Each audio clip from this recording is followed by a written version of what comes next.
Okay, we are here at one of the glaze buckets. This color is called Purple Surprise.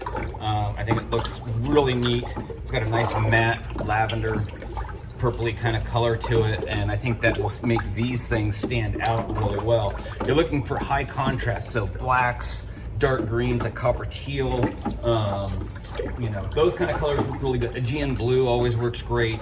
And then also you could use any of the translucent colors, any of the Celadon colors, Celadon blue green, Celadon green, honey amber, all those kind of colors work great. All right, so I'm gonna go ahead and take my dipping tongs, okay? And I'm gonna glaze this whole thing. I'm gonna cover up the whole thing. So I'm gonna try and grab this from an area. I think I'm gonna have to go in. This is kind of a long piece. I'm not sure how I'm gonna grab it. I'm gonna go ahead and with the tongs. I don't know if I'm gonna be able to get that all the way in there.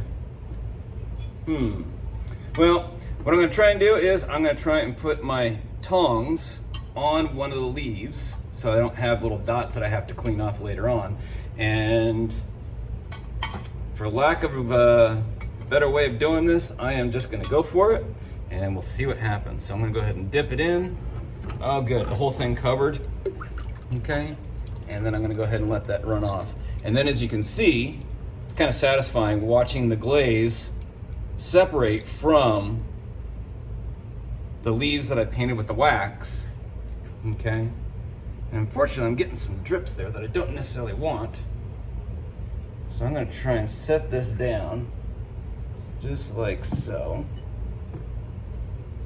and let that stuff dry there. Now, I do have a couple of leaves here, and I'll hold it over a little bit, okay? A couple leaves that still have a little bit of glaze on them. Not the end of the world. I'm just gonna go back in with a wet paintbrush and clean those off. But this is starting to dry up a little bit, okay? In other words, the glaze is actually soaking into that bisque-fired clay, and so therefore, it's dry enough to touch now. And we'll take it over to our work area, and we'll clean it off with a little bit of a wet paintbrush. And I'll show you that in the next one.